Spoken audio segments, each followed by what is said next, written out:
everyone, welcome back to the Earthdawn Survival Guide, a podcast for novices, journeymen, wardens, and masters alike. I am Dan. My co-host is, of course, Josh. Hello, everybody. And on today's podcast, we will be discussing all things problematical and metahumanical, because we're going to talk about some email questions and trolls. Trolls.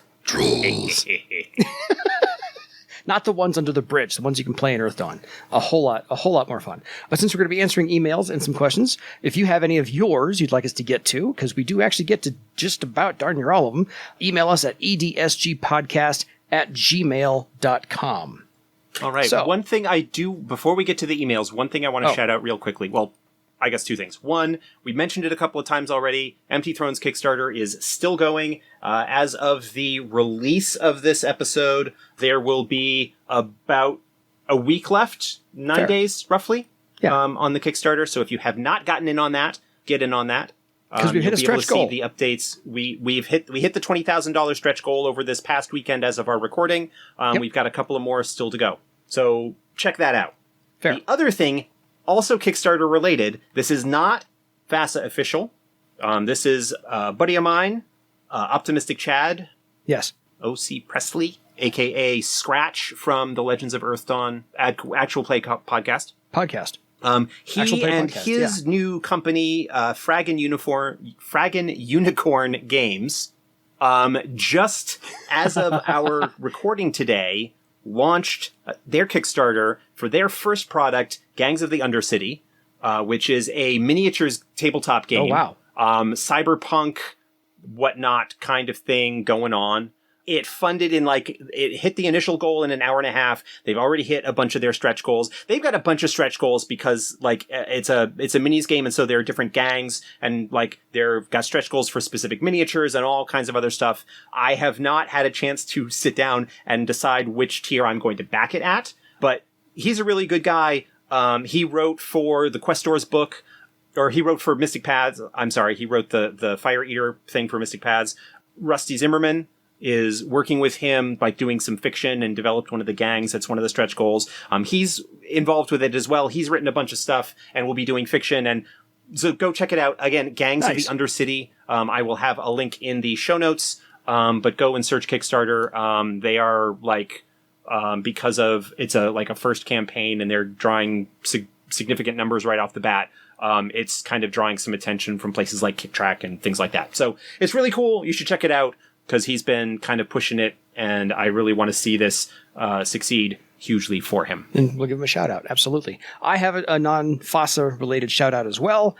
I ordered, due to the coronavirus, they had halted production on their dice for a while. And so they were offering up anybody to buy a coronavirus face shield that they would 3D print. And I bought one. But the headband broke. So I emailed them back and said, I just want to buy a headband. This is the only part I need. And I got an email back saying, we'll just toss one in the box. We got a couple left in stock. So I got a new face shield and 2 headbands in a box for free. So cool. I will absolutely, when I get a job back, go be buying some dice at Artisan Dice. By all means, please do so. If you have the cash to go buy a set of dice, do it. They were fantastic people. Customer service is wonderful. When I have a job again, I'll go buy some dice there. But until then, I'm giving them a shout out. They were fantastic in the coronavirus thing. My wife loves her face shield. She has to use it at work. So we now have 2 for the price of 1. I don't care. Go patron them a little bit. So that's my shout out. All right, great. Emails. Yeah, onto the emails. Okay. We're sharing the love. Also, it will be releasing a little bit after this episode drops. I did an interview the other night with Seize the GM, a podcast. Oh, nice. One of the hosts of which is Jules from the Legends of Earthdawn podcast. A little incestuous here. It's all... they had me on the show to talk about Empty Thrones, to talk about Iopos, to talk about various things. The 2 hosts, Jules is pretty much kind of new to Earthdawn, and the other guy, Joel, is a much more seasoned Earthdawn veteran. And it was a great show to be on, and keep an eye out for that. I will be retweeting it on my social media and things like that when it's available. Totally. And we'll get to those at the end of the episode, where you can find Josh in myriad forms. Okay, so until then, emails. We have 4 today. First one's from Chris. Hello. I've only just started listening to your podcast, and I am enjoying it so far. Thank you for your focusing on the different disciplines in your episodes. He just started with Warrior. His favorite is the Illusionist, but he's currently playing a 10th Circle Swordmaster, which has been a lot of fun for him. Questions are plentiful, but I'll lace them in. I was wondering what you guys thought about characters taking multiple disciplines. Hold that thought, Josh. In my game, there are 6 of us. Recently, our weaponsmith took a few circles as a wizard, so now I am the only person playing a single disciplined character. I'm assuming out of 5. The GM is leaning a little bit on me to take another discipline as well, leaning toward Air Sailor. I don't feel it necessarily fits my character, but I'm not sure if this puts me at a disadvantage compared to my multidisciplined peers. So first off, if you really like Illusionists, we talked about them just last week. Exactly. And go find if that he's playing a Swordmaster, we're talking about them next week. So nice timing. You are smack dab in the middle. You are the Oreo cream filling of these episodes. So I think I've mentioned this in the past. The way that advancement works, I think I talked about this in the advancement episode. Yes. The way that advancement works, and because of the escalating costs of increasing your talents as you advance through your circles of your discipline, means that there comes a certain point where it can feel a lot more advantageous to pick up a second discipline and spend the points that you would take to, say, raise a 1 talent from rank 7 to 8 to raise a new discipline from brand new circle 1 to like circle 3 or 4. Yeah. Just because of the way the costs work, that is kind of your points are better spent getting more stuff that way. Yeah. So there are 2 aspects of this. First off, I don't think you are necessarily at a disadvantage if you stick with a single discipline.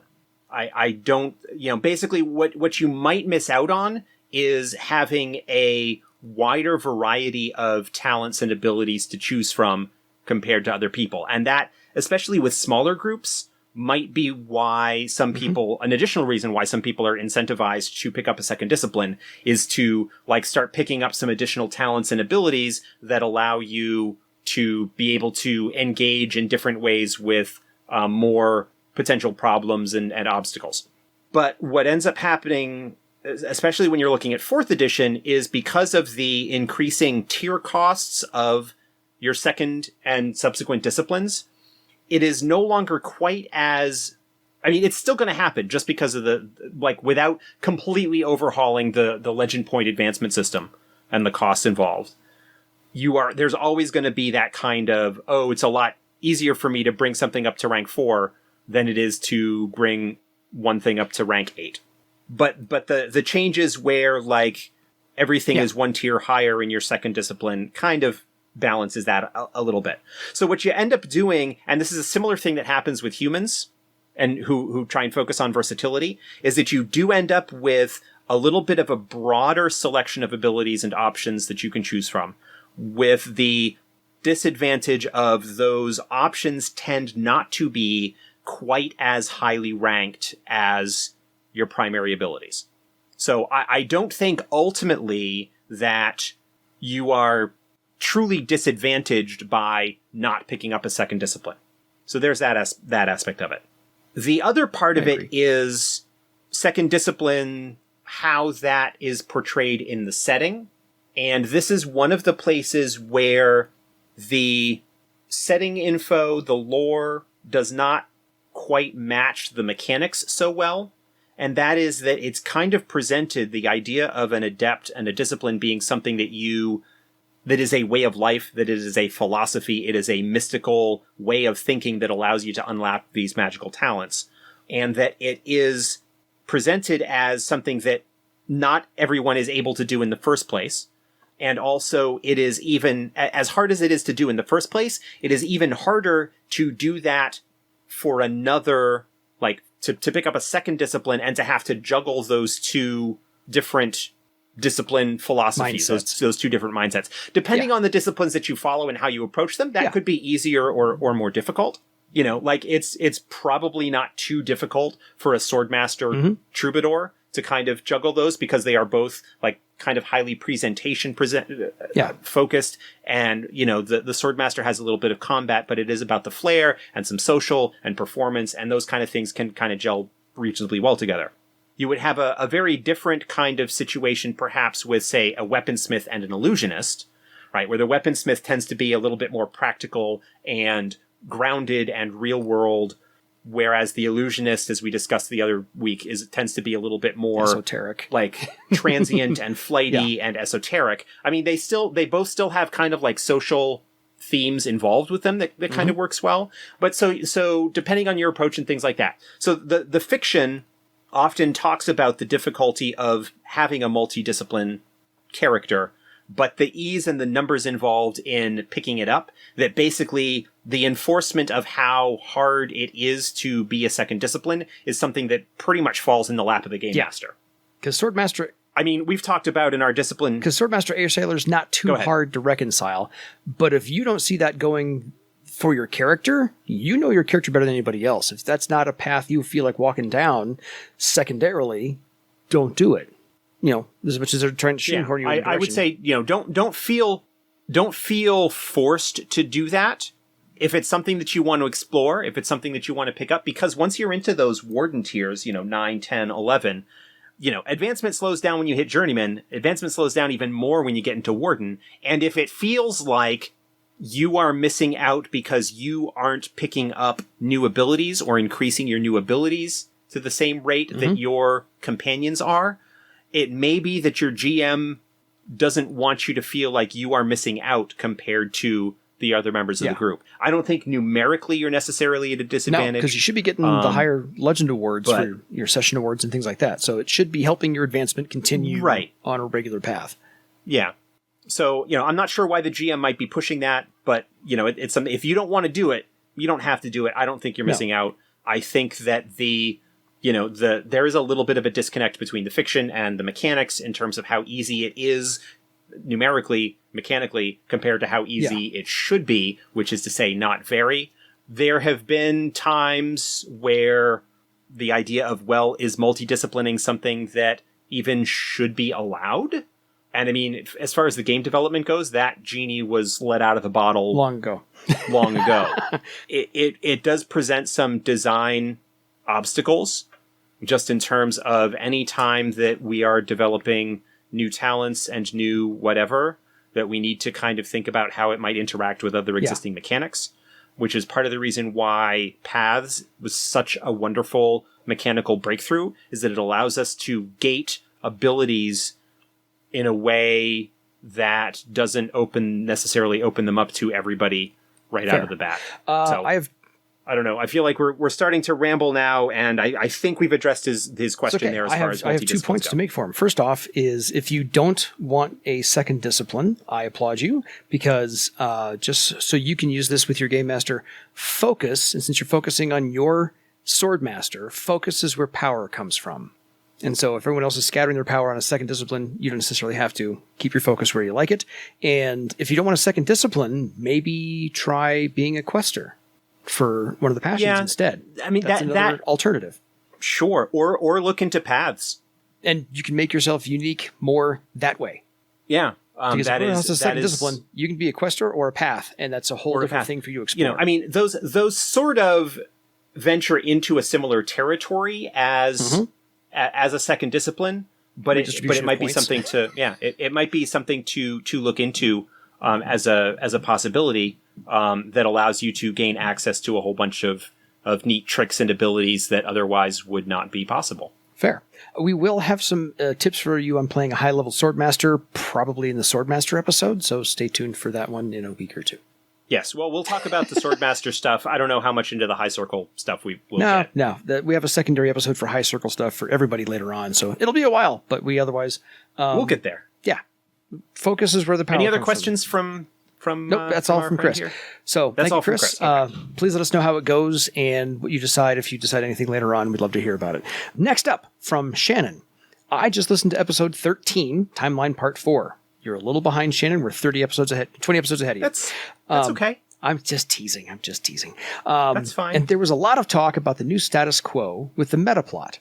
One of my favorite aspects of the Earthdawn settings is the horrors that remain, and it seems in many respects the meta plot is leaving behind some of these premises, like in Lost Cares, remaining horrors and other classic Earthdawn tropes in favor of a more factionalized political environment.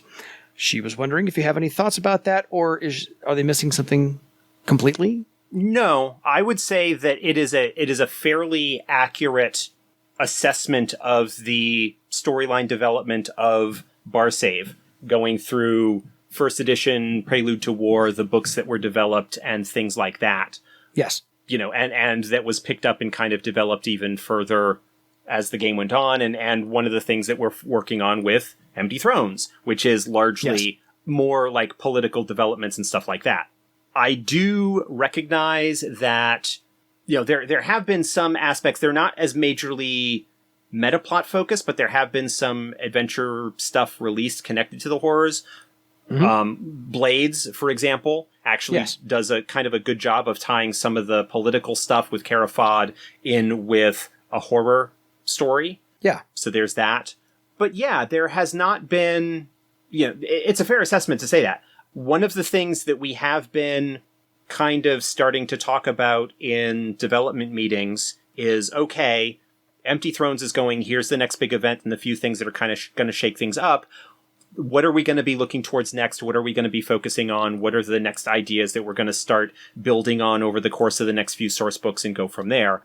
Mm-hmm.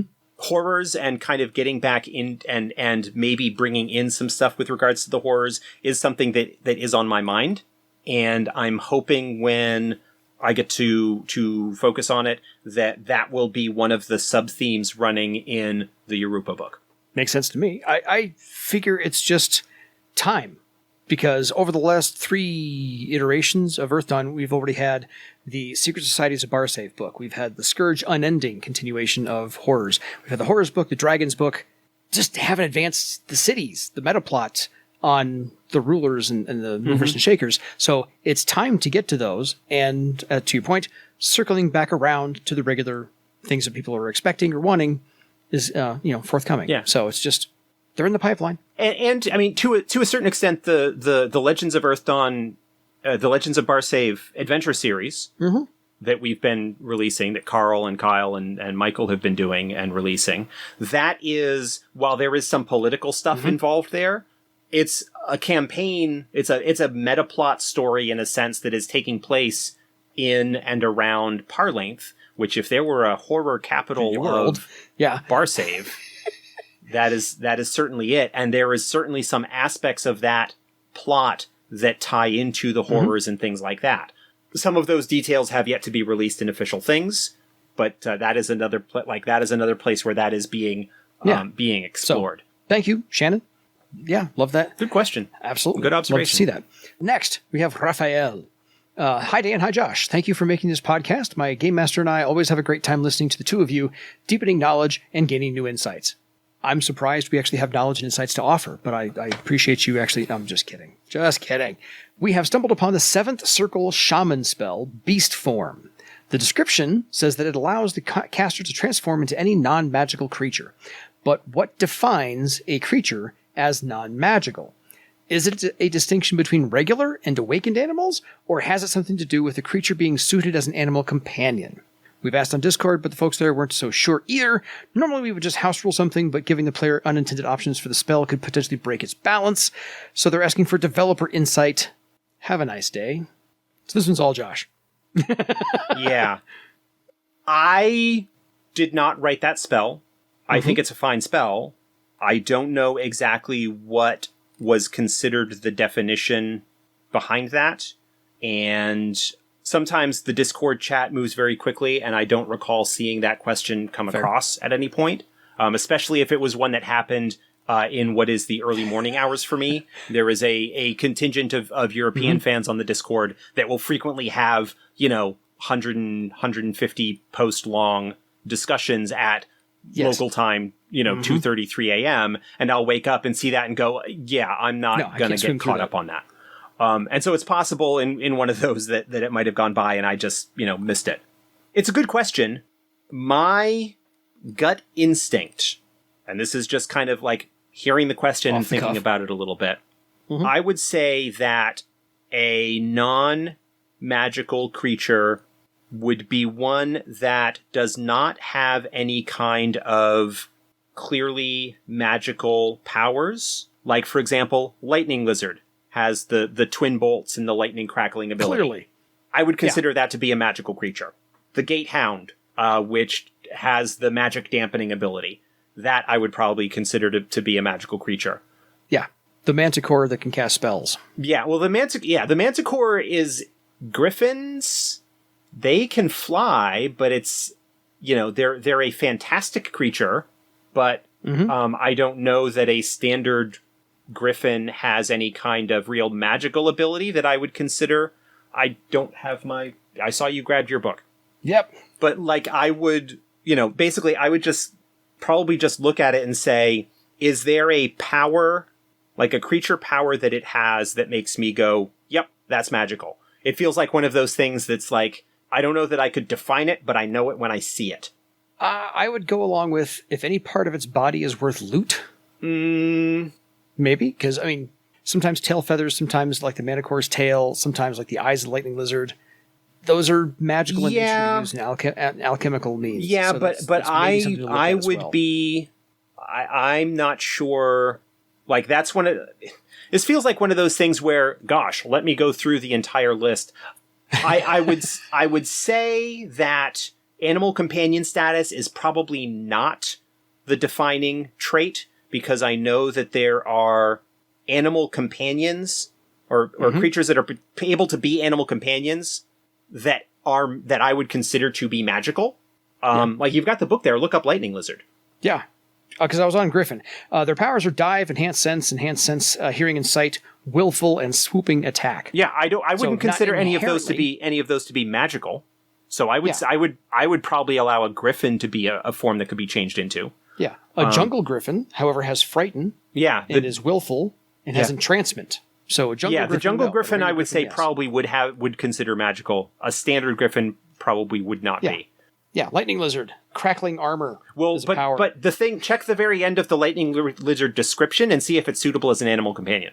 It probably is not. Actually, it's at the end of the flavor text before you get to the stat block. All right, it does. They are suitable as animal companions. Yeah. See, so saying that it's an animal companion, that is an easy to determine factor, because it should be mentioned for any creature that can be is specifically called out. But a lightning lizard, because of its crackling armor and twin eyebolt lightning shooting ability, I would say that's a magical creature. A mulgrim is a suitable animal companion, but it has enrage and pounce and provoke as special maneuvers, and it has great leap and resist pain and willful as powers. It's just... Yeah, but, again, I think that's one of those things that, I think part of the context of this is, well, what is the most powerful creature that the shaman could turn into using this spell? Dragon's obviously out. Yep. Would a wyvern be considered a magical creature? What about a thundra beast or a dire or a behemoth? Griffin. Yeah. Well, a Brithin probably would be considered magical. Yep. But it's just a bear with horns. So. Well, I think they might have it's a tough call. I don't have a firm answer. My gut would be, well, look at the creature, and I wouldn't consider the willful trait to be a magical ability. That's something that is available to some things that are clearly non-magical creatures.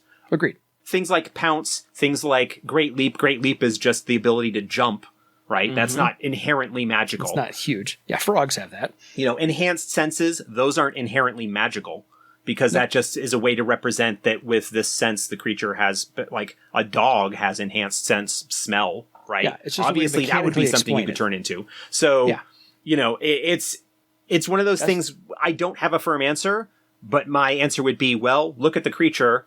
This is something I think that would need to be negotiated out between the player and the GM, without going through an exhaustive list of every creature and saying what I think, yes or no. Exactly. Yeah. Not one at a time. We've only got so much time. So yeah, I will poke Morgan, since he wrote that spell, and see if there was something that he actually had in mind for that, or if this was one of those things that we put that as the restriction and leave it up to individual tables to define based on their own feel for what is balance and power and things like that. A Thunder Beast does not have any magical abilities. Ta-da. Right? One of the things that you could perhaps look at is it's an X circle spell. He mentions that it's a fifth circle. Seventh circle spell. So yeah, those should be reasonably powerful to begin with. And maybe have the cutoff and say you can turn into anything that is pegged as a challenge rating circle 7 or lower. Yeah. Like if you're looking at some things that might be considered non-magical, but are more powerful, like a behemoth or, things like that. Mm-hmm. Maybe look at that. But yeah, I don't know. No, fair. We didn't give you a distinct answer, but we gave you a couple of options to play around with to navigate your own way to an answer. Yeah. How's that? So hopefully, it's Raphael, that helps. Or you know what? We'd love to hear what is decided upon. So let us know, and then we'll tell you if they're right or wrong. Yeah, I will sort of put a pin on that, and we'll come back to that another time. Yeah, we'll see if there's some errata we can come up with for a different podcast. So last one we have is Brandon. It's a very long email, but we can get to it pretty quickly. It says, howdy, Dan and Josh. First, I would like to thank you for both taking time from your personal lives to do the podcast. I listen as soon as I'm able every week, and it gives me something to look forward to listening to at work once a week. Since this last episode brought up the first criticisms, I would like to interject with my own. Dan, in the newest episode, has said that he likens the spending pool of legend points to a trip computer in a car. How do his players ever get past novice ranks? My trip odometer reaches 999 and then sadly turns over to 0. No wonder his scout only increased dexterity by 1 point. He had needed 2. He would never gather enough legend. Fair enough. He's making fun of you. Make fun of me. I'm here to be made fun of. Seriously, though, I have no criticisms of the show. To respond to the revelation that Josh admitted that he was questioned about his lack of preparation, I feel obligated to voice my opinion that it is this lack of preparation that, at least in part, keeps me as a devout listener. I find that spontaneous responses make his answers conclude some of his thought process, and it is that insight that I find of great value. Many of the questions he has answered thus far can be found, perhaps with some difficulty, in the books themselves, but it is Josh's thoughts on the matter that I find of more interest than the actual facts of the matter. To conclude my thoughts, I would encourage you to keep doing the things the way you have been doing all along. Thank you. We will. On to the questions. Is there a specific time you guys produce the show that we would know about to know when emails will arrive in time for the next batch of shows? He understands we record 2 at once. For the longest time, he was used to setting aside time on Tuesday morning, but then he found it wasn't available for me until Wednesday. So do we have a real schedule for release times? We release an episode every single week. Every Wednesday. We record every other Wednesday. We record 2 episodes. Mm-hmm. And we sort of space out the post-production over the course of the subsequent couple of weeks so that, and then we just kind of do it for week on week. Obviously, things might shift a little bit depending on what's going on and stuff. For example, if Gen Con were happening this year, that would probably mess with our recording schedule. Yep. It is, as of today's date, as of the recording of this episode, July 15th. Yes. We are recording the episodes that will release July 22nd and July 29th. Mm-hmm. Our next recording session will be 2 weeks from today, so the 29th. Yes. And, as far as things work out right now. Yeah. Obviously, so as of right now, we're recording the odd and next even. So 35 and 36, we are recording tonight. This is episode 35. So any emails that get sent after now will not get done until the earliest episode 37, which would be the one released in August. Yes. That first week of August. And to throw things off even more, we actually did one where we recorded only 1 episode, because Josh and I were both way too tired, and then we shifted it to the next week again, and then we recorded 2. So we've thrown off our own schedule. Yeah. And occasionally, family members' birthdays will happen on a Wednesday. We'll shift it to Thursday or something like that. But for the most part, we record every other Wednesday night, Eastern time, or U.S. time. Yeah. And we record 2 episodes and then kind of release those over the next 2 weeks. Mm-hmm. And that's basically how it works. But yeah, it's... we initially started doing just the 1 episode and realized, 1, we actually like doing this and don't mind doing a little bit longer recording session to release episodes more frequently so that we can actually get through all of the content that we want to. If we were still on the bi-weekly schedule that we had originally started off with, we would only not be up to episode 20 right now instead of 35. It's just because, as you said, it's a labor of love and your curiosity wants to be sated. We hope it's sated because we've been doing a weekly podcast release since January, early February, something like that. I would need to go back. Before COVID Nation happened. Yeah. Before COVID World came in. So on to the rest of Brandon's email, because that was only the first half, by the way. He'll be starting his first Earthdawn game very soon after a lot of preparation. His friends marked by the Pathfinder horrors will finally play a good system. Earthdawn. Now. That's his phrase, not mine. I understand that, but I want to push back a little bit on the other system stuff. I like to like, people like other games. That's cool. Pathfinder is a perfectly... I have not really looked at 2nd edition Pathfinder at all. Pathfinder's a fine game. I have played it. Dungeons & Dragons is a fine game. I played a lot of that. Not so much 5th edition, but I've played that. I have played so many different games over the years, and I've got like such an appreciation for tabletop RPGs as a genre, as a medium, as a thing, that you know, there are some bad games out there. There are some bad games out there. But for the most part, like, I do, like, it's a small enough community, especially once you start getting into, like, actual developers and whatnot. It is a small enough community that, you know, we sort of, you know, a bunch of us sort of know each other in passing or, you know, or whatnot. And while we are competitors, I don't really see us as being in competition so much with each other. It's a friendly competition, if anything. Like, I like seeing my acquaintances and friends come up with cool stuff, and I like to see it get out there, and I like to see them succeed. I think the fact that Opti's Minis game Kickstarter has started off so well is freaking awesome. And I can't wait to, like, get my copy and, like, I know the guy who made this, you know, in the same way that, like, the people that I play the Earthdawn podcast game with, like, they think it's cool, and, like, I am fans of these people, I am friends with these people, and so I want to see them succeed, I want to see them do well. It's a small pond, but I don't see any need to, like, try and push other people out of it. We're in one way, we are really in a golden age. In some respects, we are in a fantastic time in RPG space. The ease that some people have of being able to get their ideas to market, even if it's just as a sideline or whatever, is fantastic. Dungeons and Dragons and Wizards of the Coast have their issues. We will not go into those here. If you want to find out more, it's out there to find out. It is, but Dungeons and Dragons is the 900-pound gorilla of the industry, and everybody else is basically fighting over the other, like, 10%. And of that 10%, like, 6% of it is taken up by, you know, Onyx Path, former White Wolf. We're all just, like, we all really enjoy, you know, we don't necessarily get along with everybody, but we all, like, it's a creative thing. You know.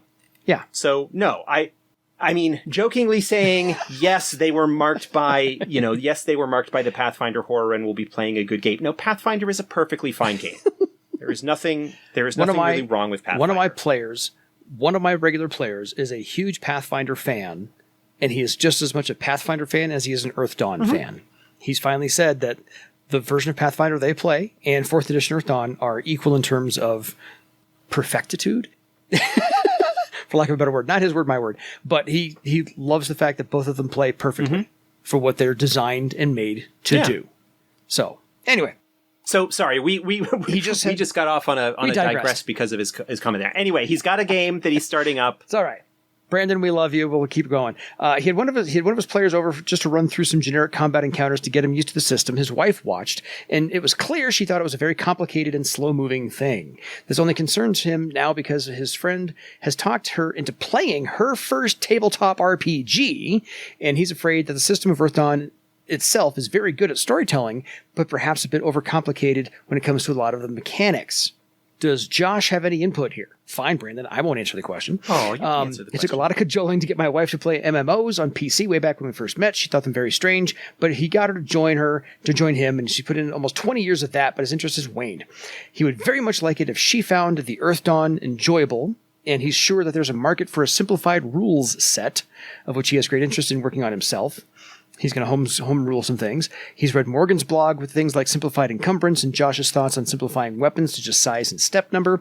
While he thinks those are great ways of simplifying some trivial matters, he thinks some more drastic changes in an alternate set of rules would be very beneficial to the right audience of players.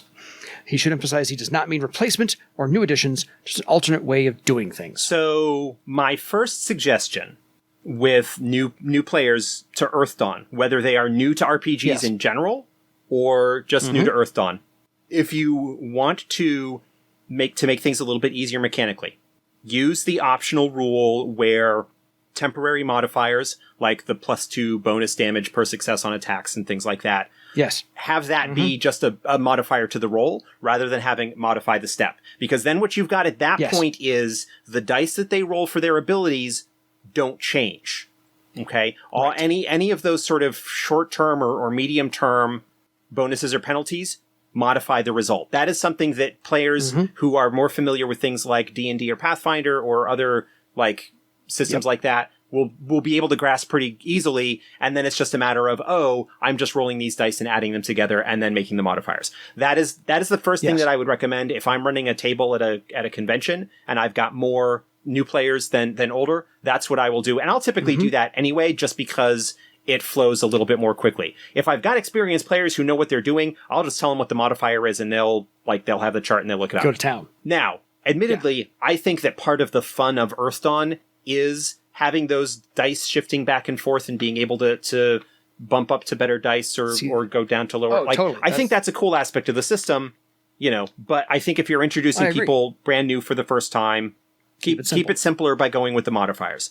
The other thing that you can do, especially if you're getting with people who are maybe newer to RPGs in the first place, is to de-emphasize the mechanics to a certain extent, or have your early adventures be focused a bit more on story and sort of introducing some of the concepts fairly easily, fairly slowly, generously, gradually. Yeah, one at a time. One of the nice things about Earthdawn is that at its base, the mechanics are unified. You're going to be, like, when you have to do something, you're going to be doing the same thing every time. That was one of the things that was kind of nice about the third edition and later iterations of Dungeons and Dragons, that everything was basically the D20 plus modifier. You want to roll high. Like, that was fairly standardized, whereas opposed to, well, you want to roll high on this, but you want to roll low on this, and these are due percentile, and blah, blah, blah. Yeah. And so that's like a unified mechanical system is a good thing. But yeah, focus more on the story, focus more on the role playing. Do not necessarily, I think a lot of people, especially who are coming to role playing new, can bring an energy and lack enthusiasm, but will lack expectations that people who have been gaming a while will bring to the table without realizing it. That there will be a lot of like assumed ways that things will work and that sort of thing. So story, role playing, be kind of like, obviously you want to introduce the mechanics. You maybe want to be a little bit more, I was talking in the other show at some point in the last couple of weeks about if you have a small group, especially one that's maybe not combat heavy, of being a little bit more generous in the player's favor. One of the things that like, I talk a lot about session zeros and developing the characters as a group and things like that. When you've got a group that maybe not familiar with the setting or know what's going on, they don't have the knowledge to draw on to be able to build that really well. And so the game master would kind of maybe end up shouldering a lot more of the work. Yeah. In terms of that sealed care scenario. Fair. Like one of the nice things is like, you look at, a discipline has 15 circles and like 30 odd talents plus defense bonuses and karma abilities, and then you get magicians with spells and like all of these options and different mechanics and all of this sort of stuff that can be imposing and upsetting and or not upsetting, but like discouraging to someone who might be bouncing off of that, overwhelming. But with first circle characters, with a brand new characters, you've got 6 talents that you have at first circle. Yes. Plus a couple of skills, because most of your skills are, knowing how to read and write, knowing how to speak a language. Knowing how to do something arty. knowing how to do something arty. But like you've got 6 talents, one of which is thread weaving, which unless they're a magician, you don't even need to worry about that for them in terms of how that works in the game. Yeah. Because it's not going to be something that comes up in the course of the adventure. And so one of the nice things about the way that the Earthdawn system progresses and characters develop is that you gradually add on little bits and pieces. If you haven't, look at the Quick Start Guide. That was written with the idea that people might be new to Earthdawn, and so simplified some things. It's still Earthdawn, but it simplified things to the point, it basically uses the modify the result option as read in it. The only thing I've got to add otherwise is, as the game master, take out all of the combat options table. Take out all the modifiers. So don't let them be blindsided. Don't do cover. Don't do ranges. Don't do harried. Just keep your combat really, really simple. Here's your number to hit. In terms of the mechanics. In terms of mechanics. Just like first couple of combat scenarios, just say, okay, here's your target number to hit, fit their physical defense, or their spell defense, or their social defense. That's it. You hit it. There's the number. No modifiers. Just keep the dice as they are. After they get used to that, then you can... Which might not take very long. Which is not going to take very long. But if they get used to it and go, oh, this is pretty quick now. Great. Then you can slow it down and add in, well, now there's some cover modifiers. Maybe there's a darkness modifier. Maybe they're prone. They have been knocked down, which is a big thing. And so now you can work in the knocked down modifiers and show it how it benefits them to knock somebody down. Oh, yeah, now they're at -3. It's easier to hit them. You'll want to do this. You'll want to knock somebody down. Throw those in. And then you get to throw in things like the called shots and the defensive stance and the aggressive attack. And once you lace those in, like 4th and 5th combat... I would modify that slightly. Fair. And I would say approach it from what's called the fiction first perspective, which is to say you want to have the roles and so forth, like kind of helping determine how things go. Yes, tell the story. But you also want to, as part of, like, in the course of combat, rather than it just being an exercise of roll, oh, I hit, roll, oh, I do damage, like having a narration, a description, like prompt the characters, like use your own, like when you are doing the opposition, when you're doing the NPCs, describe what they're doing. And hopefully that will prompt the players to kind of do the same thing. And if in the course of their description of what they want to do, they mention something that would result in a modifier, that's when you bring it up. Yes.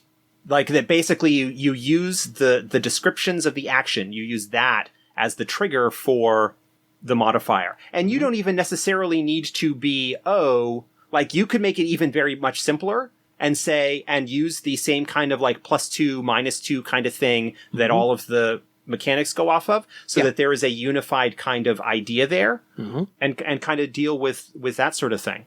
It's not technically rules as written, but if you're introducing somebody to it, especially if you're introducing somebody to gaming for the first time, that is something that I would suggest as an idea. I have used that, but it was more natural than I didn't actually have to plan to think on doing so, because I tend to describe exactly what's happening during a combat anyway.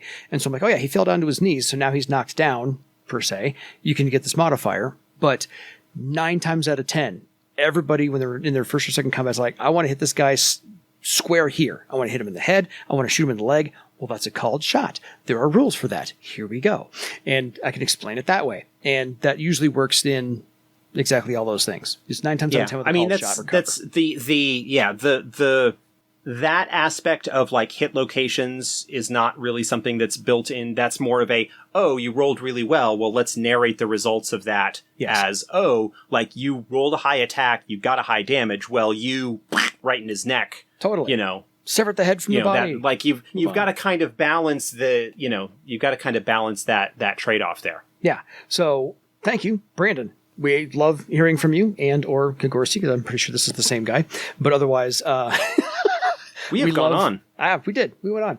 But 45 minutes into this whole thing, we absolutely love making your Tuesday and Wednesday. We will keep up the good work because, again, Josh and I like doing this with each other, so we're good to go from there. So good questions, good emails. We like them. We like getting them. If you want to have your question answered, or if you want to prompt some kind of rambling discourse on not just Earthdawn, but general like game theory and anything else like that, please send us an email, edsgpodcast@gmail.com. By all means. It might be a couple of weeks from when you send it in before we answer your question and you hear it on the show, but we do try and get to like each batch of emails in our recording sessions. Yeah. So if you have something long and rambling, we'll like to hear that as well. But otherwise, Josh has plenty of social media applications you can find him on for quick answers, but we like doing this as well. Otherwise, on to trolls. On the trolls, we'll kind of need to get this one a little bit, probably won't go too long. Trolls are awesome. Enough said. Yeah. And done. No, just kidding. Done. No, trolls are a wonderfully complex race in Earthdawn that you can play, which is more than at first it seems, because, again, the creators designed each and every one of the races to be more complex than people assume, and they took the idea of trolls and tweaked them a little bit for the Earthdawn, which is what we like them for, because trolls in their own tongue are known as the dual people, the Trua Aul, and they have an honor to them and a spirituality to them, which most people would not assume from something that's, 9 feet tall, 8.5 feet tall, weighs 500 pounds, and can crush you like a grape.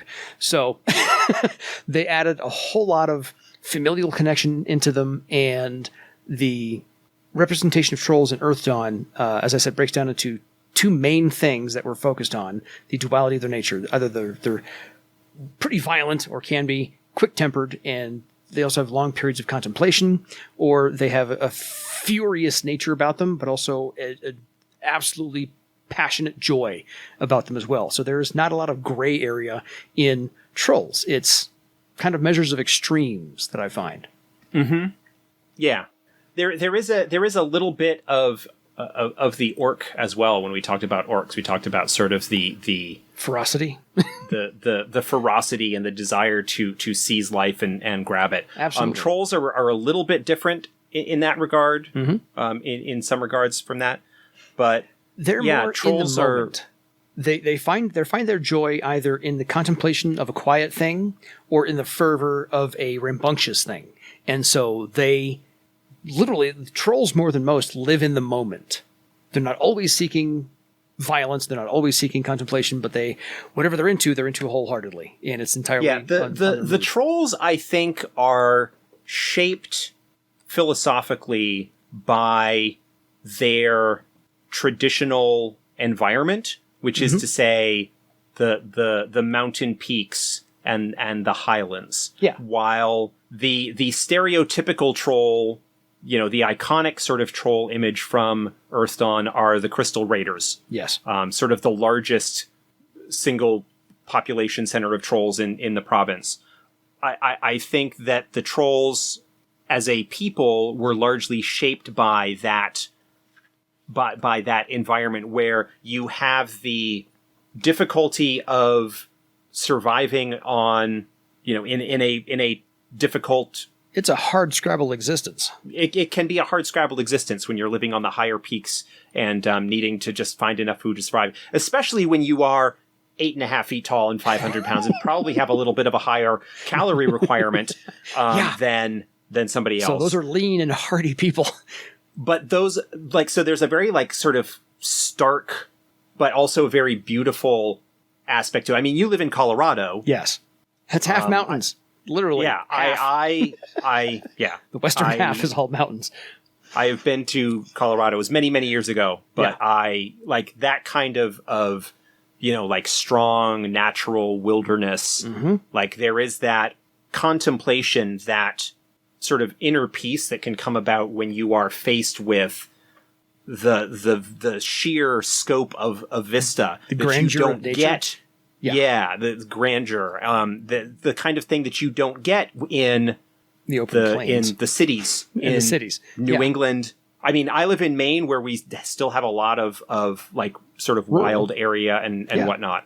But you get down into suburban Boston and Connecticut and New York, and there are but outside of cities that just there is that that aspect of things is, I think, strongly influenced on sort of troll culture, even if it's not something that is necessarily the case for, say, lowland trolls who might live among other name givers in cities and whatnot. Yeah. But I think a large part of trolls in general, and particularly the Highland troll culture, which is sort of the default for Barsave is really strongly defined by that existence in the mountains. Yes, I agree. So their spirituality is called, in the Troll tongue, Jar Arak, and it is the balance between frenetic activity and striving to become all they can become, and the calm activity, which has, again, striving to become all you can become, is basically is their oneness with the world in whatever situation they happen to find themselves in. So if it's drinking and revelry, they will throw themselves wholeheartedly into that. If it's calm contemplation, they will throw themselves wholeheartedly into that as well. So, as I said, it's not necessarily a mood swing type thing, but they only live slightly longer than orcs.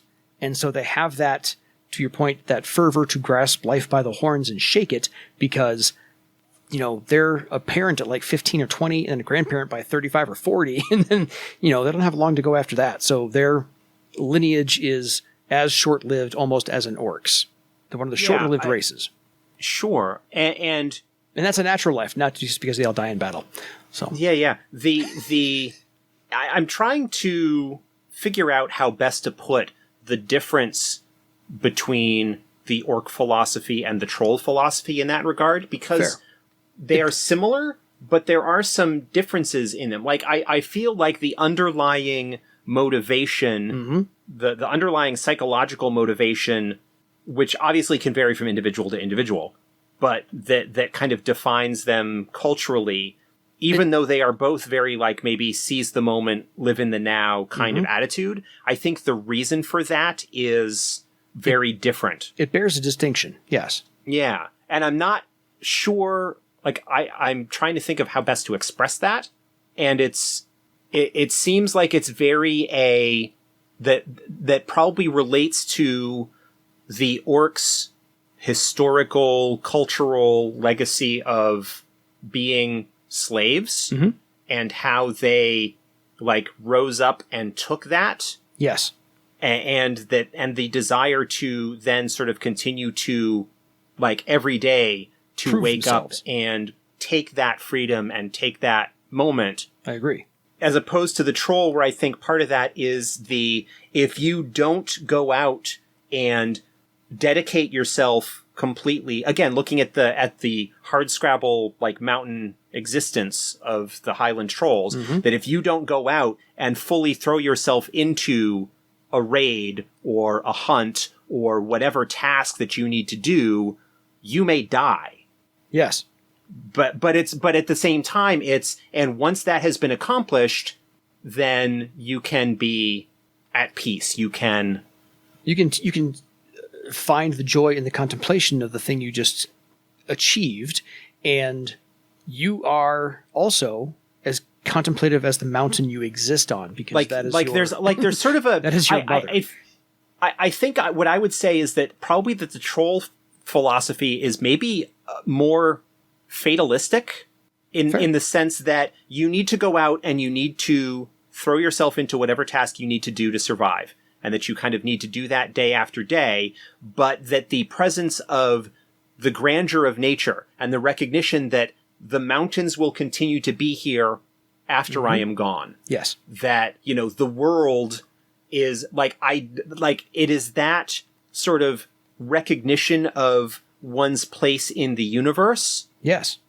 I think that's where it comes down to, is that I think in large part the troll's philosophy on things is like, I need to go out and struggle and succeed every day in order to keep surviving, but that is just my role in this greater dance of the cosmos, and it is, like, all part of that, and I can, like, when it is appropriate, I can take that quiet moment and reflect on that and recognize my place, and that it is my place and this is appropriate and this is how it should be.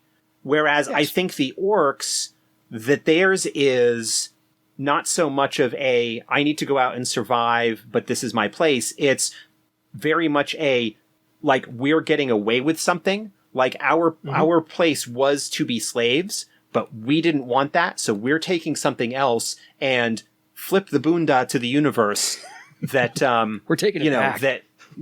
Well, not even taking it back. It's like, we're taking it, this is ours, and screw anybody that wants to tell us otherwise. Yeah. doesn't think we can do this. I think there's like, it is again, like a very, like doing similar things, but the underlying philosophy of them is very different. I agree. And again, that may vary from individual to individual, but talking here like broad stereotypes of these cultures, like that's probably where I see the difference, is that the trolls recognize their place in the grand scheme of things and are comfortable with that role. Whereas the orcs were... And maybe have less to prove. Yeah, that the orcs were, we didn't like that place, we're taking something else, and, like, screw what the... And we're proving everybody wrong who thinks we can't do it. Yeah. And, yeah. Or who doesn't want us to do it. And, that is one way to look at it. That is not the only... No, it's fair. I appreciate the insights. I knew there was a similarity to their passions, not the deities, to their passionate way of life. But there, as I said, needed to be a distinction made between the two, because people are just like, oh, trolls are just orcs with horns. No, they're not. They have a completely different family makeup. They have a completely different pride makeup. Their honor and their pride is based upon three things. They have a personal pride, a clan pride, which is family, and a racial honor. And that is the Kator, the Katral, and the Katera. And it is littered throughout the entire troll essay in the Nations of Barsay Volume 2. And if you insult a troll, you might not know, or if you talk to a troll, you might not know you've insulted either their personal honor, their clan honor, or their racial honor. So you need to be careful how you talk to a troll. Now, in fairness, again, that is something that is largely the focus and concern of the Highland trolls, especially the Crystal Raiders. Mm-hmm.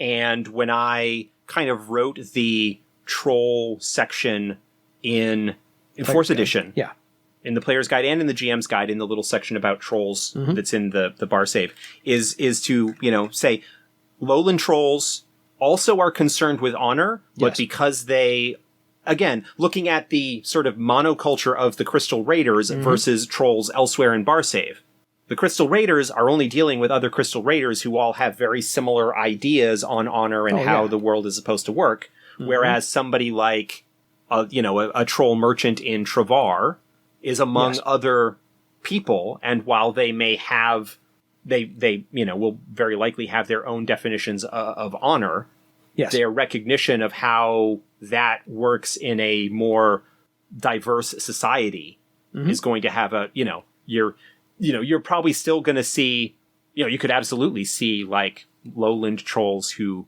kind of like go back to their roots and maybe be a little bit more trigger happy when it comes to that. Yes. Slightly more impulsive. But yeah, like the idea, when you are creating a troll character, the idea of honor, because I play one, the idea of honor and what your character considers honorable and whatnot, again, kind of looking a little bit like the Orc Gahad and defining the things that will trigger that is a similar kind of like character and role-playing decision. What does your character consider honorable? What is their, like, Virag doesn't really have a huge concept of racial honor. And is like, I would think that the lowland trolls in general probably tend to focus much more on personal honor a lot more than the Highland trolls or Crystal Raiders, who would tend to likely focus more on, depending on the interaction, clan honor or racial honor. Yes. But I think that at least for Virag, to speak about her, the honor sort of comes from, like, she has sort of ended up in the role that she is in that adventuring group, sort of as the leader / den mother after a fashion.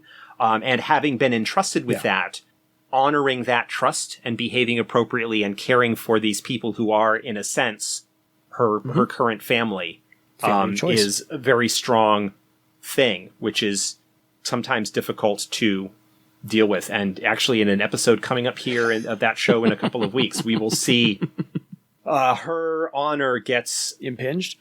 It gets impinged, not in the way that I think anybody expects, but it does make itself known. Good.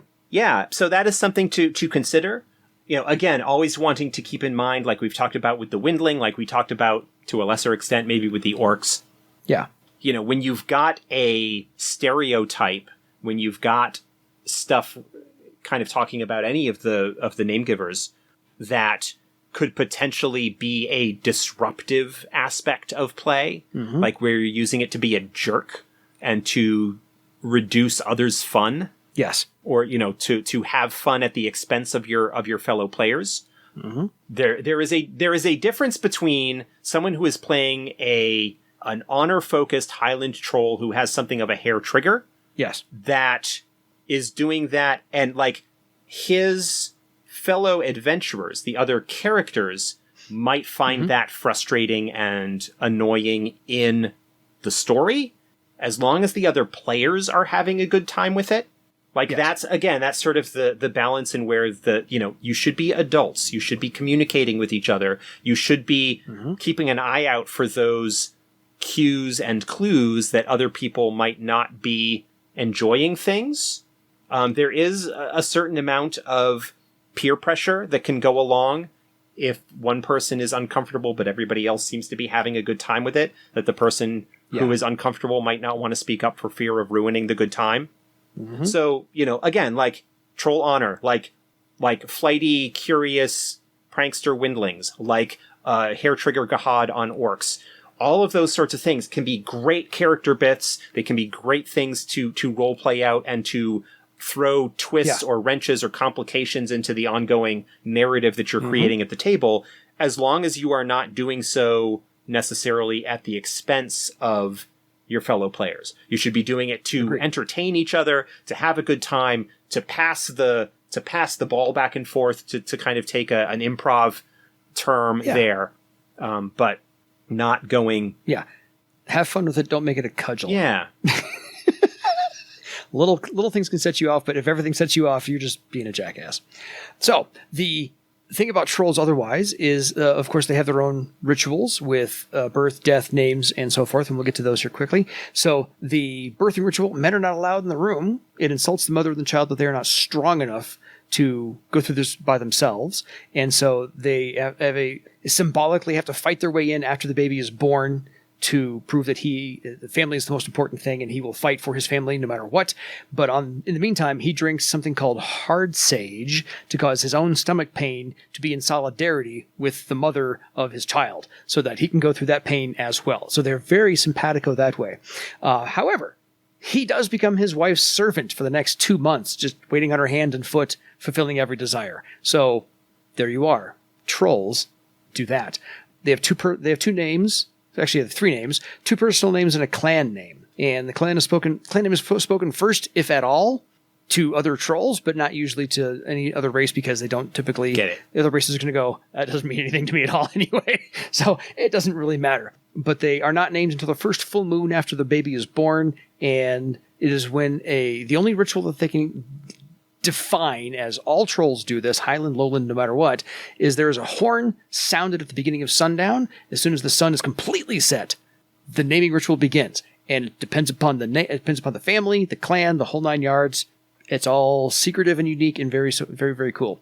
And then they keep those 2 names until about the age of 11, which is the age of passage. And if they honor their family enough, they will keep both of those names. But if they want to completely change who they are, they will take on 2 new names and the clan name and move on from there. So all kinds of fun things about that. In marriage, females pay court to the males and make the proposals. So it's completely gender equal as far as that's concerned. So they flip the script on the gender equality so females actually court the males and make all the proposals for marriage. So, and the Highland trolls practice line marriage. Yes. I was hoping you were going to get to that. Which is basically a sort of polyamorous type of situation. And that is something that is taken, I believe, from actual historical cultures. It is not something I've actually looked into. But now that I mention it, I think it is something that has come up before. Yes, it's to keep the clan name or traditions alive. Yeah, for trolls at least. I'm flipping over to Google. So while Josh does that, trolls have a different view on death. They really don't think that it's a celebration. They don't look at it as a missed opportunity. They just look at death as, well, it comes for everybody. What did you do while you were alive? And so they look at death as a very long sleep after a lot of toil for your life. It is welcome, it is a respite, and they look forward to it in old age or in battle. They don't have one that I have to die in battle or live a bad life. No, they can live a long, productive life and die at the end at a very old age, and they're quite happy with that. Or they can die in battle because it was glorious and what Thistonius wanted them to do.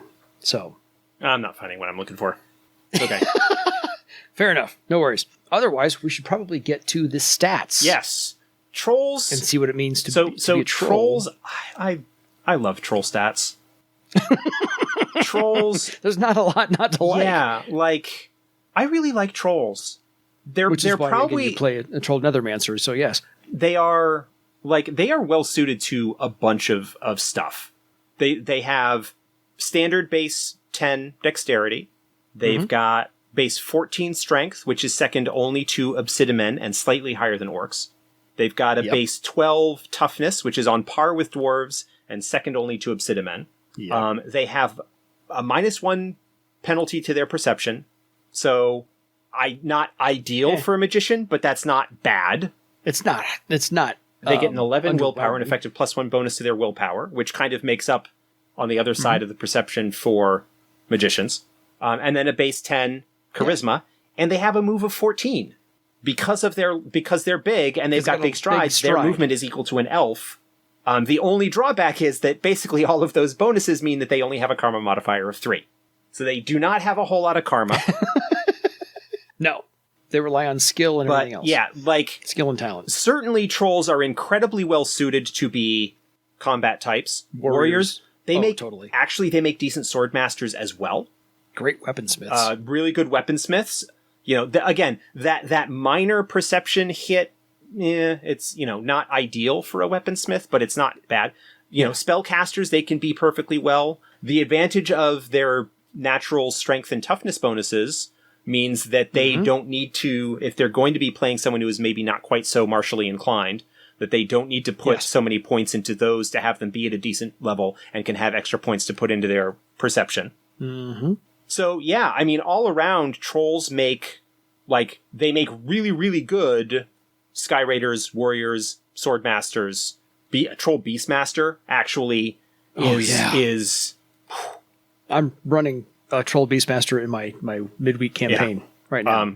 Troll awesome. Beastmaster, Troll Beastmaster is great. Magicians are not, trolls tend to go towards Elementalist, although you can very easily have any other magician type, clearly. But just culturally, trolls tend to lean towards magicians more, especially in the Elementalists more as the magician, especially in the Highlands, because they're the ones who have the ability to enchant and work with the materials that allow them to repair and build the airships that they use.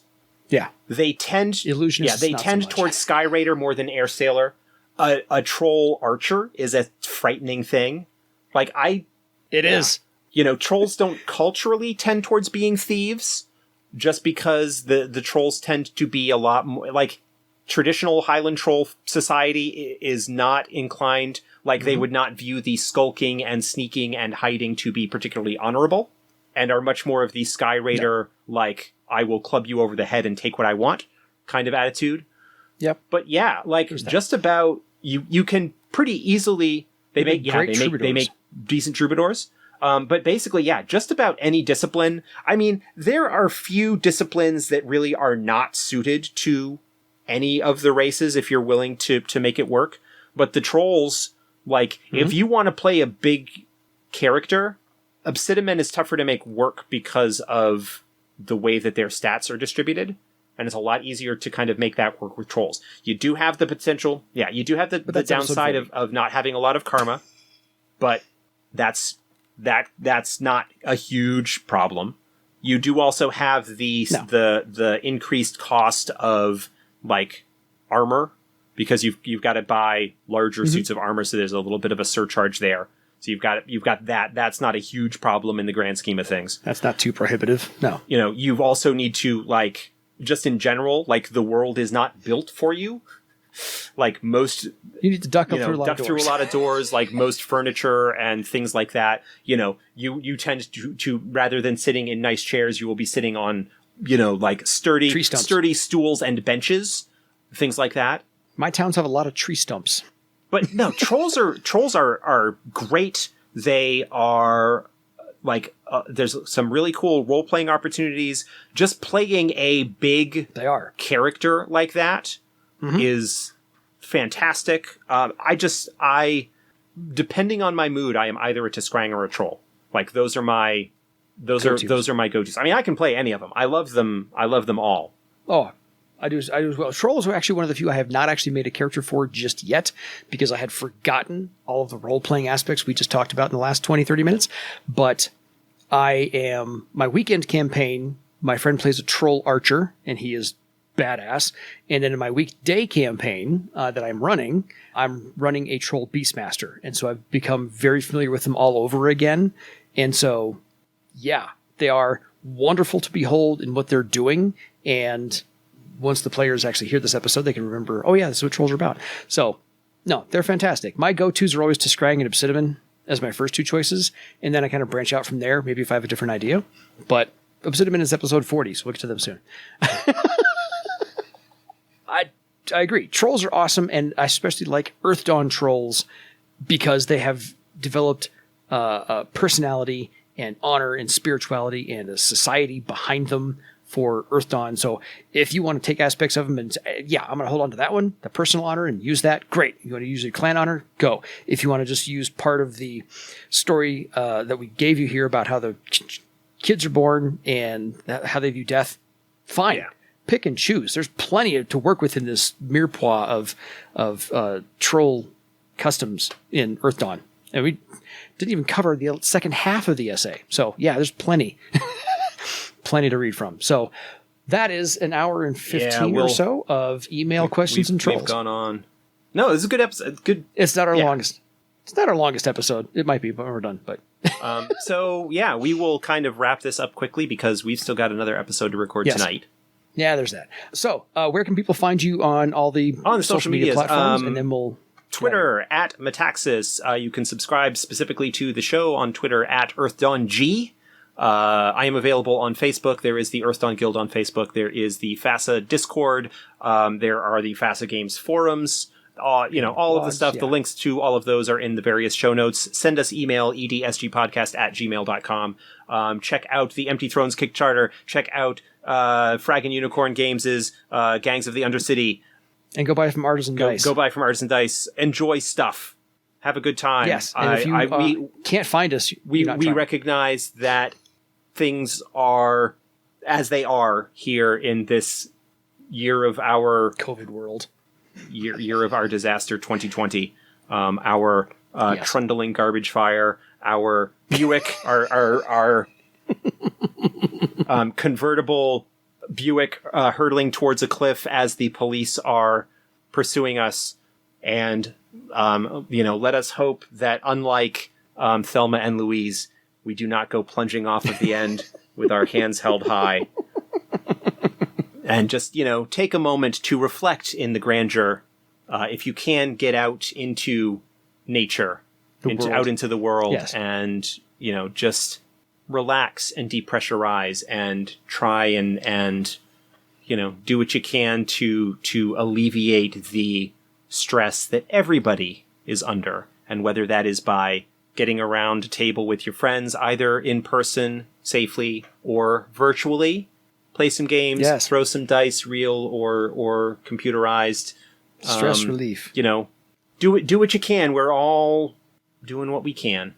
And we appreciate you, and we care about you, and we hope you are doing well. And as Garland is our witness, we will make it to 2021. So on that note, folks, it is time for you to go make your own troll legend. With honor. Good night, everybody. For the 80% who are still listening. Good night.